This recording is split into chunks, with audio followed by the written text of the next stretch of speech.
Welcome into the Fantasy Football Diagnostics Podcast, where we provide you with your weekly diagnosis of everything fantasy football. Whether it's season-long leagues, dynasty, DFS, or sometimes even IDP, we got you covered all year long.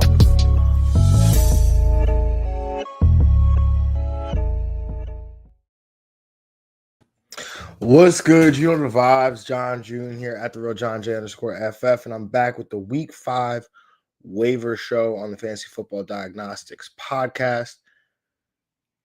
Welcome in, y'all. Hope you guys had a wonderful weekend. Hope you guys had a fantastic fantasy weekend. I know there was a lot of, crazy action. There was a lot of injuries.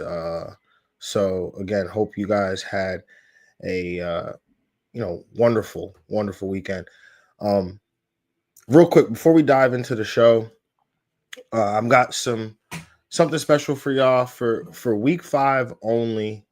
Everyone who is subscribed to the Patreon page gets a free preview of the new Patreon perks that I have rolling out. It'll be my weekly waiver wire article, expanded rankings.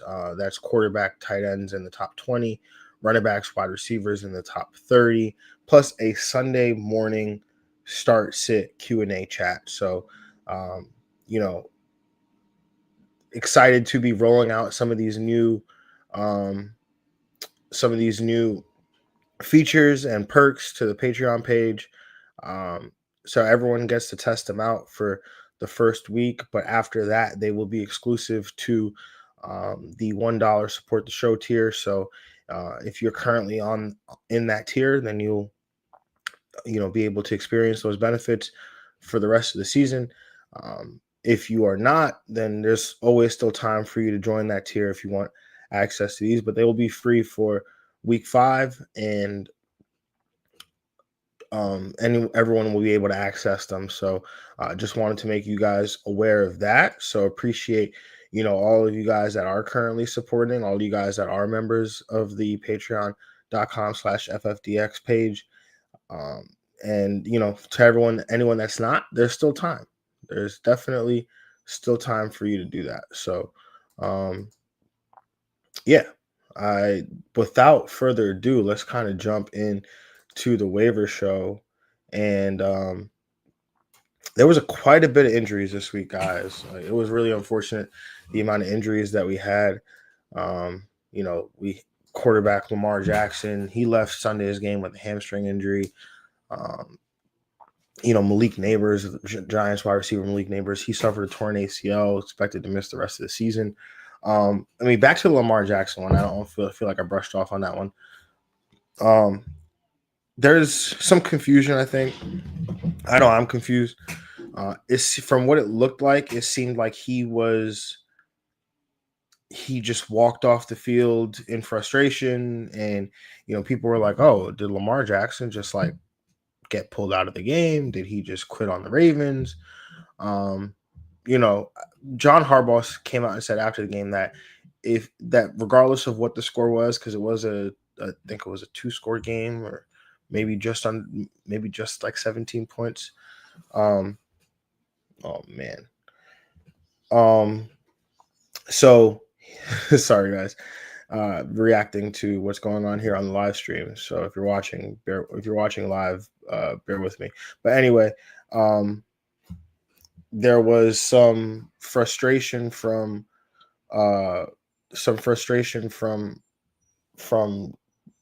obviously seemed like Lamar Jackson was frustrated, but fans thought that maybe Lamar Jackson quit on the team. That was not the case. He definitely did not quit on the team based on what Harbaugh said. He said regardless of what the score was, that he wouldn't have been able to play. He was in some serious pain there with the hamstring. So that's definitely not good. That's definitely something we'll have to monitor as we go forward. And I apologize if you're watching, guys. For whatever reason, this camera, I'm going to have to do something about this. This camera just is not cooperating with me right now. So the audio is still good. And I know you guys can still hear me. So in the meantime, I'll be messing around with this, trying to get this camera situated. But Quite unfortunate. Anyway, so Miles Sanders, he was dealing with an ankle injury. He left the game, did not return. Um, we talked about Malik Neighbors. He obviously suffered his injury. All right, we're back with the camera. Sorry about that, guys.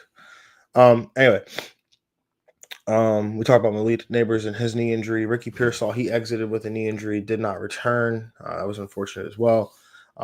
Ricky Pearsall, it seems like he's managing like a PCL injury. So his status is questionable as we go into Thursday Night Football because the Niners play the Rams on Thursday Night Football. Calvin Austin, he left Sunday's game with an arm injury, was taken to the hospital. The Steelers are on bye this week, so we'll have to see. Pittsburgh running back Jaylen Warren, he was ruled out early morning with a knee injury early ahead of Sunday's matchup against Minnesota. So pretty unfortunate there if you did not see that news and you left him in your lineup. But he's something we have to monitor as we move forward, especially as the Steelers are on bye. So we're probably not going to get much information until after they return from the bye. Tampa Bay running back Bucky Irving, he's getting an MRI on Monday, or at least that was what was reported. It's unclear which part of his body is actually ailing him, but that's something that we'll have to monitor as the week goes on. New York Jets running back Braylon Allen, he suffered a knee injury, did not return to the game. Miami wide receiver Tyreek Hill suffered what seems like what people are calling a dislocated knee injury. So he suffered that during Monday Night Football and is likely out for the remainder of the season.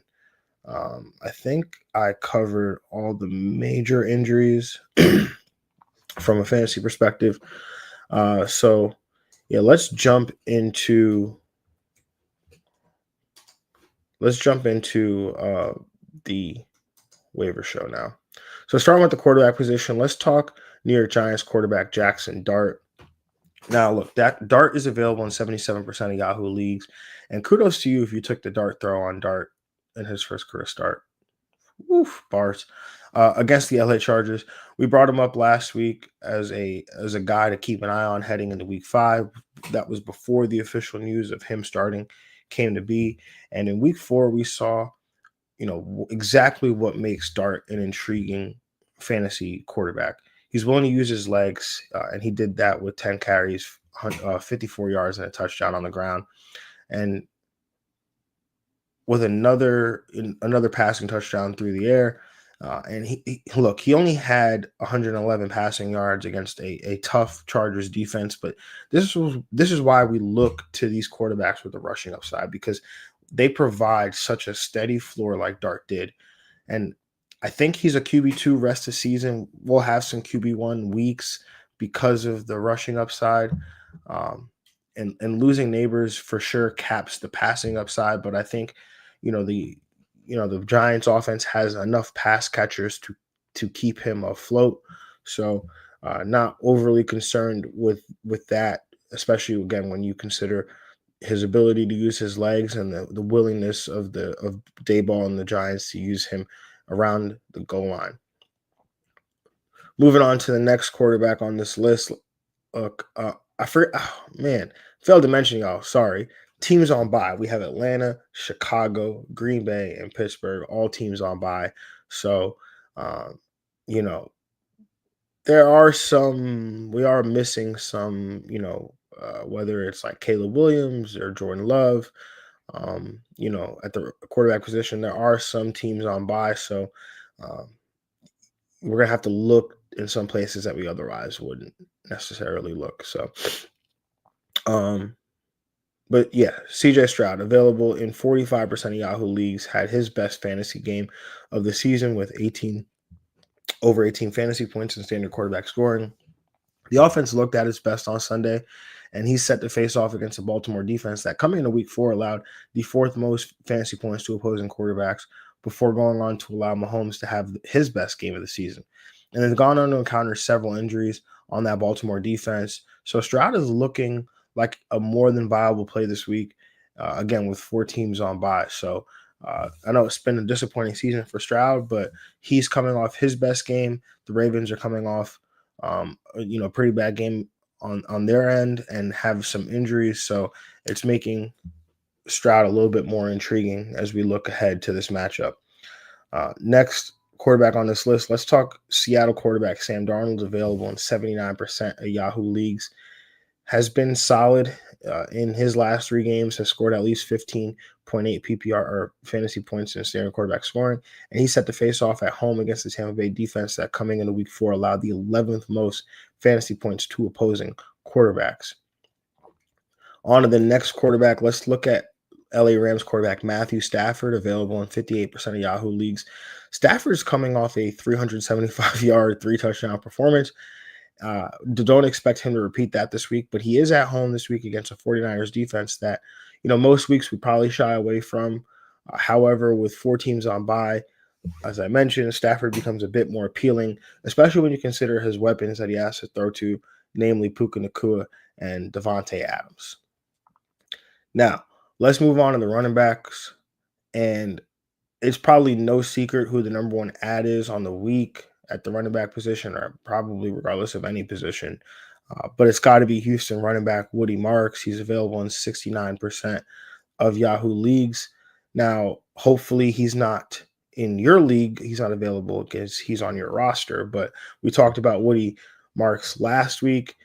If you're on the Patreon, he was featured in the cheat sheet as the top running back ad to target, and even featured as a stash candidate going into week 4. So again, it doesn't cost you anything to access the sheet. The sheet is 100% free. So make your way over to patreon.com/FFDX and sign on and be a member. And the cheat sheet, you get that free every single week, Tuesday evening. So, he was a guy that was highlighted there. So make sure you're on there. But I mentioned that we could see his utilization get to a 50-50 split by end of week, and that wasn't exactly accurate, because Marks exceeded those expectations with 56% of the snaps, 56% of the running back rush attempts, almost 18% of the team targets. The rookie had 22 opportunities for a total of 119 yards and 2 touchdowns. And like I said, no surprise, spoiler alert, he is the top waiver wire addition on the week. So he'll be, highlighted in the cheat sheet once again. But that'll probably be the last time we mention him in this setting. Moving on to the next running back on this list. Again, this is not in any particular order. I haven't done any of my matchup stuff yet, so that's why the cheat sheet, having the articles is great, because you get to see, all this stuff early. But if you want to know how I have them ranked by the end of the week, or how I will have them ranked, going into Tuesday night, then that's why it's a good idea to get access to the cheat sheet. But Pittsburgh running back Kenneth Gainwell, he's available in 77% of Yahoo leagues. And I mean, anybody listening to this show for the last 4 weeks knows what I've been saying about Gainwell. And look, I'm not trying to victory lap an injury or anything like that, but I've just been saying that Gainwell, yes, the fantasy point production has been disgusting, right? It hasn't been anything to really write home about. But he's been on the field, he's been getting opportunities, and he was the next man up. It was very clear that he was the next man up behind Jaylen Warren.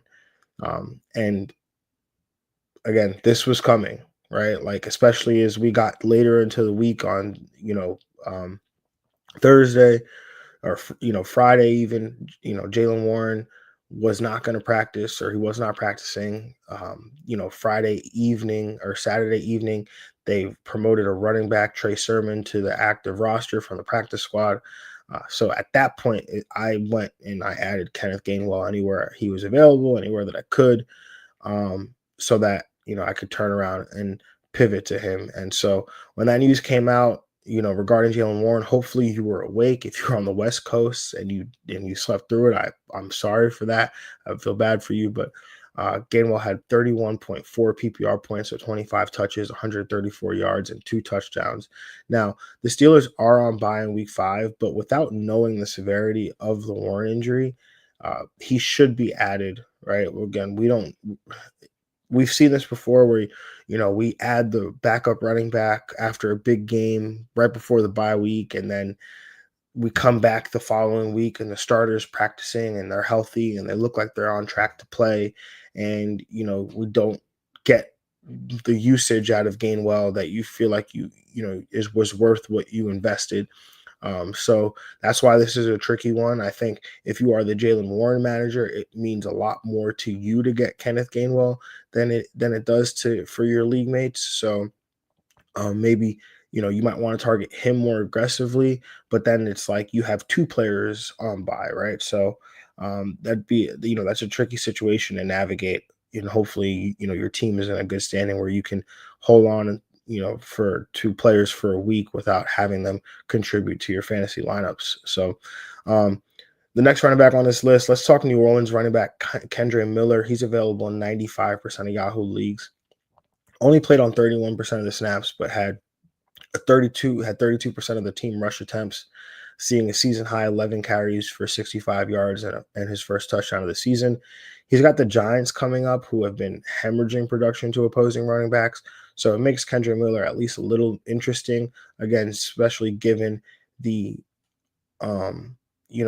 given the bye weeks that we have coming up with guys like Josh Jacobs and Bijan Robinson and, Jalen Warren / Kenneth Gainwell and, DeAndre Swift on by. So Kendre Miller becomes that much more interesting. Um, Next up, let's talk Amari DeMarcado, available 96% of Yahoo leagues. And, we're entering the speculative ads, guys that could maybe have some production, maybe a little bit of standalone value, but you don't really feel comfortable playing these guys unless there's some sort of injury or some significant change to their role. But DeMarcado ran just 4 less routes than Trey Benson in week 4. Not going to see the carries that as he's mainly the passing down running back, but he could provide a boost in like deeper PPR leagues. He scored a touchdown in week 4, but I think the production, if you take away the touchdown, which I often say, take away the touchdown, see what the production looks like. It's not beautiful. It's not promising at all for DeMarcado, but the fact that he ran 4 less routes just tells me he's on the field. He's utilizing the pass game. Just didn't see the targets that Trey Benson saw. Benson saw 5 targets. But still worth, I think, deeper leagues. I think he's worth a speculative ad there if you are a running back needy team and needed some help this week. All right, moving on to Jacksonville running back Bashaw Tutin, available 36% of Yahoo leagues. His role is way too inconsistent at this time to have any true standalone value, but still remains a high value insurance policy behind the resurgent Travis Etienne. Let's move on to the Washington running backs. Let's talk Washington running back Chris Rodriguez, available in 87% of Yahoo leagues. This backfield continues to be an absolute mess. It was an even split with Bill Krosky-Merritt from a snaps and touches standpoint. But again, running back needy teams probably can't afford to leave a guy like this on the waiver wire. So, I think he's worth a look this week. Jeremy McNichols, he's a little bit harder to call. Washington running back Jeremy McNichols, that is available in 93% of Yahoo leagues, played the least amount of snaps and saw the least amount of touches, but ran the most routes of the 3 running backs. Had only, I think he only had an 8.3% target share, which actually tied Bill Krosky-Merritt. So he's only a target in like very, very deep PPR leagues. I don't even think 12-team leagues, maybe 14, 16-team leagues is where I would look at Jeremy McNichols, but or if you have like very deep benches and you just need somebody with a pulse that plays running back, then I think Jeremy McNichols is worth a speculative ad there in that situation. But there's probably a bunch of other guys I would target. I can tell you for certain. I can't tell you who my top 3 are, but I can tell you for certain he's probably the last guy I would target, second to last guy on this list I would probably target. Next up, Miami running back Ollie Gordon, available 67% of Yahoo leagues, had just 7 opportunities in a game against the New York Jets, but was not very productive. I would say he probably lacks any true standalone value unless he has a really good matchup. But looking ahead to next week, he's playing Carolina, which has been a very advantageous matchup for opposing running backs going back to last year. And with some quality running backs on bye this week, he might provide some value given the matchup. Moving on to the next guy on this list, Tyler Algier, available 65% of Yahoo leagues. Again, Bijan's backup, he's Bijan Robinson's backup, had 16 carries for 51 yards and a touchdown due to some positive game script. Atlanta is on bye this week, so there's no need to add him with any urgency. But if you have an extra spot, it doesn't hurt. If you're the Bijan manager, you should definitely look to add him. And look, guys, with bye weeks, sometimes on the way I'll navigate this is if you play on a platform like Yahoo that allows you to pick up or drop players after they've played, then one of the things that I always like to do in those leagues is I'm constantly adjusting the bottom of my roster throughout the games, right? So, if you've got a spot on your roster, maybe you pick up somebody that plays on Thursday night, right? Like, maybe you pick up, Blake Corum, who we'll talk about in a little bit, right? Maybe you pick him up in the event that, you hold on to him, see if Kyron Williams makes it through the game fully healthy. If he does, then you could move on from Blake Corum and you could pick up another backup running back. And then you can keep doing that. And with players on bye, you have in Yahoo, you have until the final game starts to add any players on bye. So that's always, I think, something that you could use to your advantage. So like you have an extra roster spot, you picked up a bunch of handcuff running backs, none of them none of the starters got injured. You can, basically drop them and then pick up a player ahead of a bye. You could pick up a defense that's on bye. That's always one of my favorite things to do is pick up a defense while they're on bye, heading into Monday night. You could do it even Sunday night because sometimes your league mates, maybe they'll listen to this show or maybe they're, they're savvy and they will do it on Sunday night because they know everyone's going to do it on Monday night. So,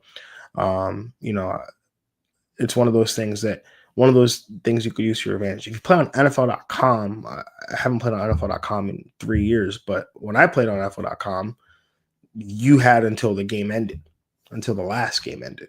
So that's, in a tricky one, but it works. So you could actually do it you could pick up somebody in the Monday night game, see how they do.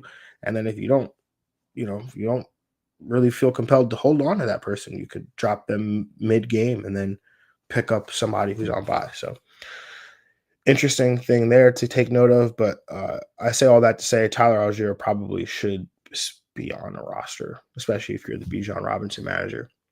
Moving on to the next game, let's talk Tampa Bay moving on the next running back. Let's talk Tampa Bay running back Rachaad White, available in 60% of Yahoo leagues.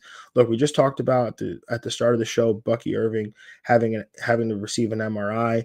Not sure what the injury there is, but something to definitely keep an eye on. And so Rachaad White would step into a lead role here if Bucky Irving is expected to miss any time. And then staying in that backfield, let's talk Tampa Bay running back Sean Tucker. He's available in 98% of Yahoo leagues. Look, same as Rachaad White here, but Tucker would step into a complementary role alongside White if Irving were to go down. So you'd have, basically White moving up the depth chart and then Tucker moving up the depth chart there. And Tucker profiles more as like an early down running back. So he would end up with, a lot of carries, first and second down. And Tucker's actually been he's always very interesting because he was a talented prospect. I forgot he had some health issues coming out of college, which then tanked his draft stock and he went undrafted. But Tampa Bay seems to really like him. I know Coach Todd Bowles really likes him. And whenever he's gotten opportunities, he's been productive. So Sean Tucker, definitely an intriguing one if Bucky Irving has to miss any time. Let's talk LA Rams running back Blake Corum. Again, continues to be the number 2 running back behind Kyron Williams, should continue to be rostered, has upside. And, I think if the Rams find themselves in any significant positive game script, Corum will have a role there as well. Some standalone value, I should say. Moving on to the next guy, let's talk New York Jets running back Isaiah Davis, available in 100% of Yahoo leagues. So with Allen being injured, Davis slots in as the number 2 running back behind Breece Hall. We don't actually know what the injury is to Braylon Allen, but Jeff Mueller on Twitter, or X rather, he was speculating, he's an injury analyst. So he was speculating that it could possibly be an MCL injury. So he expects like a short stint on the IR for Braylon Allen. And so if that's true, then Davis would slot in as the number 2 running back behind Breece Hall. And he's actually utilized a bit more as a pass catcher than Allen typically is. So he could conceivably add some standalone value on his own that maybe Allen couldn't reach before without touchdowns. So if you're in deeper leagues, if you're, looking for running back depth, Isaiah Davis definitely makes sense from that perspective. Let's look at Xavier Scott, Minnesota running back Xavier Scott. He's available in 99% of Yahoo leagues. He had 16.4 PPR points, with almost all the production coming in the pass game, with 6 catches on 8 targets for 43 yards and a touchdown. He may have benefited from some negative game script, but with Aaron Jones out, it seems that Scott, a former college wide receiver, is the pass down back for the Minnesota Vikings alongside thumper Jordan Mason. So, Xavier Scott adds some value there with the pass catching. We love that from a PPR perspective. So definitely a guy that should be on your radar. All right, last but not least, and I said second to last was Jeremy McNichols. The last for me is probably Kyle Monangai, and that's not because he's not viable or he's nothing like that. He's on bye this week, so he's not really going to help you. He's available in 91% of Yahoo leagues. Chicago running back Kyle Monangai, Don Bosco Prep alum Kyle Monangai. Got to shout out my alma mater, but not a viable play this week because he's on bye. And he continues to be an insurance policy behind DeAndre Swift, doesn't have any standalone value. So, it's going to be, a guy that I think is just, again, if you are looking for depth, you're looking for the insurance policy running backs, that's really what Monangai is going to be until, we see if his role progresses later on in the season. All right, let's move on to the wide receiver position. Now, Las Vegas wide receiver Trey Tucker. I probably gave some of you guys PTSD. But anyway, he's available in 40% of Yahoo leagues. Look, he did not come through at all on Sunday, only 2 catches on 2 targets, but he was still very much a full-time player from a snaps and routes perspective. He just crashed back down to earth in the sense of the targets and the production. He may have had a bad week last week, but he's still got a solid matchup on deck against Indianapolis. The role is still there. That's completely unchanged.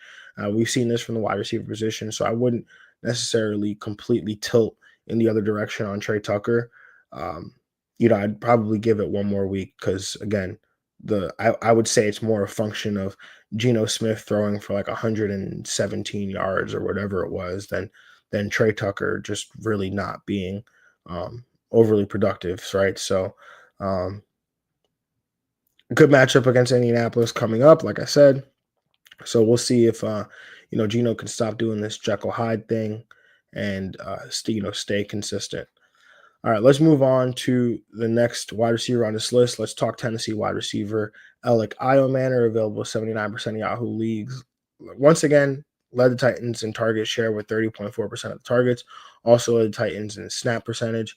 Those targets didn't lead to any substantial fantasy production, but he's got a matchup on deck against an Arizona defense that coming into week 4 allowed the 8th most PPR points two wide receivers through the first 3 weeks of the season, and they just allowed even more production this past week. If I run those numbers, which I will tonight, and it will be on the cheat sheet tonight, Alec Manor, probably the Arizona defense probably looks like a even better matchup. Did I say Puka Nacua? I got confused. Arizona played Jacksonville not Jacksonville, Jackson Smith and Jigba with Seattle recently. So yeah, we'll see how those numbers come back when we run them. But Manor is in a decent spot here against Arizona with the team leading the team in targets here. So next up, let's talk Miami wide receiver Malik Washington, available in 96% of Yahoo leagues. This is obviously on the back of the Tyreek Hill injury, but he's an interesting player that could see more opportunities with Tyreek Hill out. He did see an expanded role last year as a rookie when Jalen Waddle had to miss a couple of games. Also had 2 double-digit PPR games in the last 4 games of this season with Waddle out and that expanded playing time. So he's an interesting player, is used a lot around the line of scrimmage. Mike McDaniels loves to get these players in space, and Malik Washington is a fun player in space. Also, if you play in return yardage leagues, he's their starting kick returner, so also adds some value there. Next up, Dallas wide receiver Jalen Tolbert, available in 96% of Yahoo leagues, saw 6 targets, which he caught 4 of for 61 yards. So a modest PPR day for Tolbert, but against a New York Jets defense that so far has struggled against opposing wide receivers. So Tolbert definitely adds some value there. Dallas wide receiver Kavontae Turpin, he's a floor play with the schemed opportunities, but could also provide huge value in return yardage leagues, available in 85% of Yahoo leagues. New York Giants wide receiver Wan'Dale Robinson, available in 51% of Yahoo leagues, led the Giants in target share and routes. And with the injury to Neighbors, he should see increased utilization. New York Giants wide receiver Darius Slayton, available in 98% of Yahoo leagues, had his most productive day of the season. Again, could see increased utilization with the injury to Neighbors, has basically been a full-time player for the Giants, leading all wide receivers in snap percentage and routes run. Let's move on to the Denver wide receivers. Let's talk Denver wide receiver Troy Franklin, available in 68% of Yahoo leagues, still very much involved in the offense. Sorry, guys, he's still very much involved in the offense. Outside of a bad week 3 that came right after a big game, he's been really just okay, and he should produce better as he's got a string of matchups coming up that are pretty good, including one against the New York Jets, the Dallas Cowboys, and the Las Vegas Raiders, all of whom are top 8 in terms of EPA allowed per pass play. So Troy Franklin he's been dealing with a little bit of inconsistency, mainly due to production. The targets have been there though, and the snaps and the opportunities have been there, but the big production outside of that game in week 2, hasn't really followed. But with some easier matchups coming up, definitely opens up the door here for him to have some even bigger games. Next, let's also talk Denver wide receiver Marvin Mims. Has at least 4 targets or a touchdown in each game this season, including 6 catches for 69 yards on 6 targets, and also had a 16-yard rushing touchdown on Monday night against Cincinnati. And like I said about Franklin's schedule, all of that applies to Marvin Mims. He's got the same exact schedule. So, he's definitely going to provide some value there and is slightly more available than Troy Franklin. If you're going to ask me which one would I prefer in a PPR league, oh man,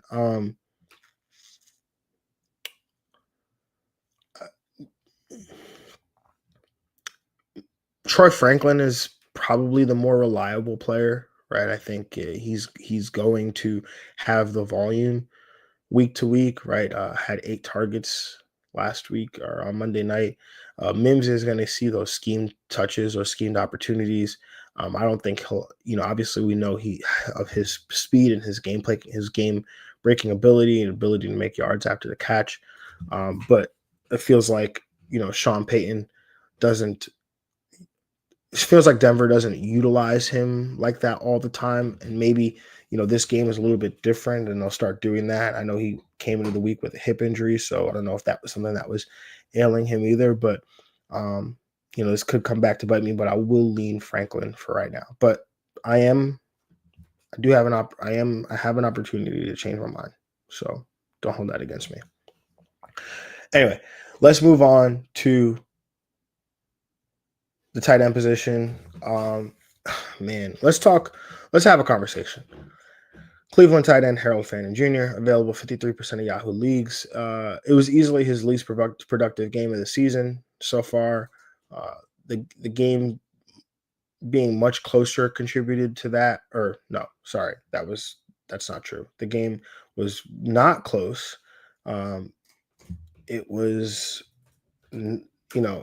Fannin had the targets were there, the production wasn't.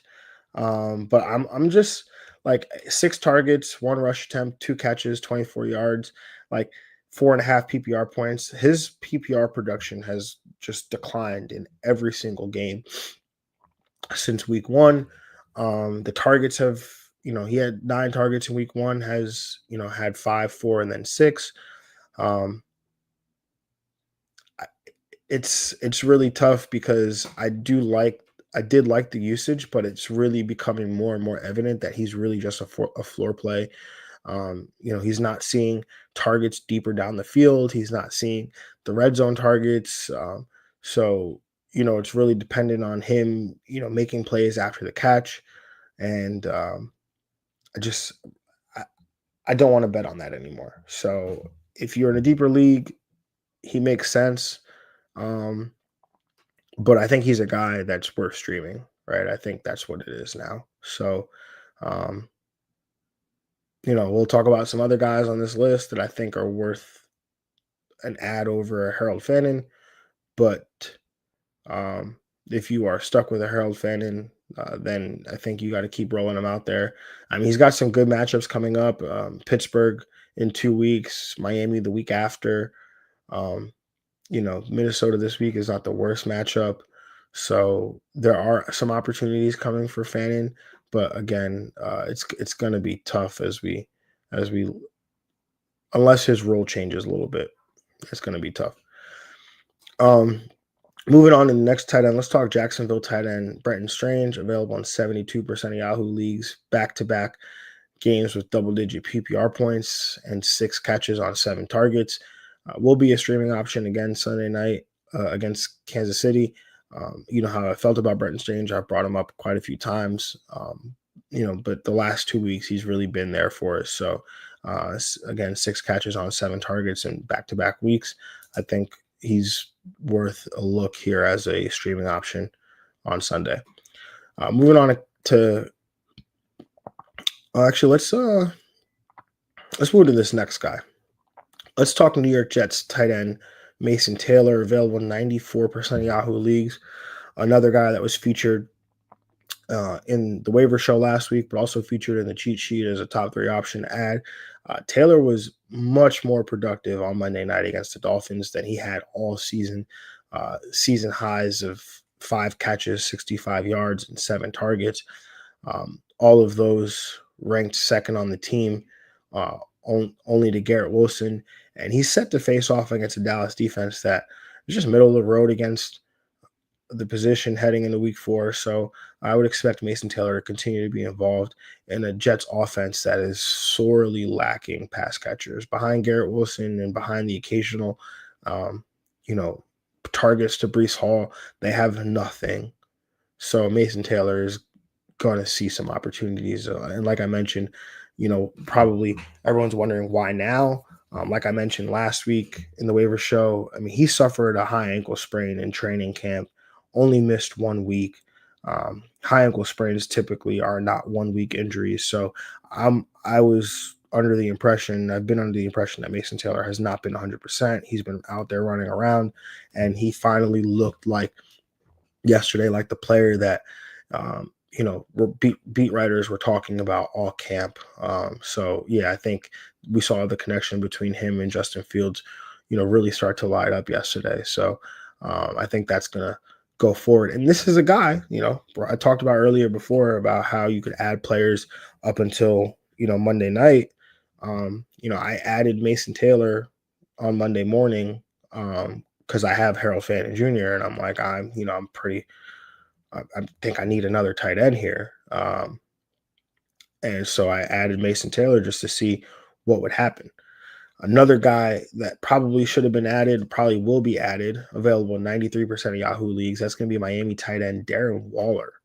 Waller had 2 touchdowns on Monday Night Football, his first game with the Dolphins. And with Tyreek Hill out, he should see an expanded role going forward, especially this week as Carolina's pass defense has allowed, coming into week 4, allowing the 9th most PPR points to the position.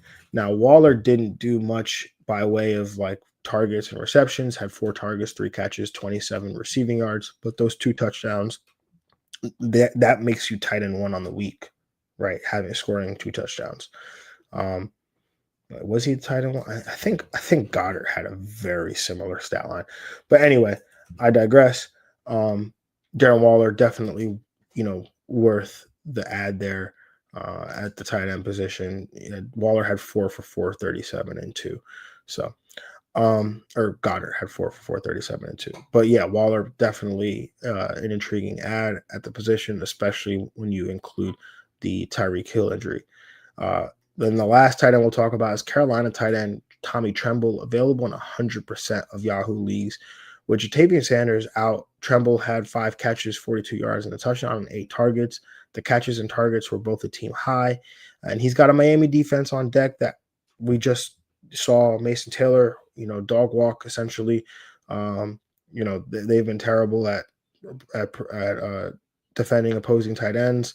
And, coming into this week allowed the 3rd most PPR points to the position. And then obviously the rookie had, a big game as well. So Tommy Tremble, man, the year 2025, week 5, and we're talking about playing Tommy Tremble.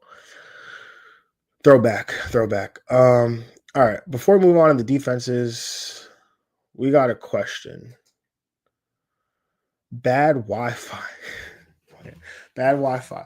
Would you drop Coleman or Iomanner? Well, that's a nuanced question. Bad Wi-Fi depends who I'm dropping them for. Am I dropping them for Woody Marks? Because the answer is hell yes. But it would really depend on who I'm dropping them for, what the team is. If I'm dropping, if the question is, am I going to drop, am I going to drop one of them to pick up another wide receiver? I mean, that would really, I think, that would depend. Like Iomanner's matchup, I like this week. I forget who Buffalo plays this week. Let me just take a look really quick. Buffalo plays New England. Coleman hasn't really been all that involved since week 1 when he had the 11 targets. I mean, he has as many targets in the last 3 games as he had in the first game. So, and he has more catches. Well, yeah, he has more yards he had more yards in that first game than he had in the last 3 games. So, Coleman, probably a guy that we can move on from, until that role gets a little bit easier. Even with, Buffalo being in a competitive game on Sunday, we didn't really see a ton from Coleman.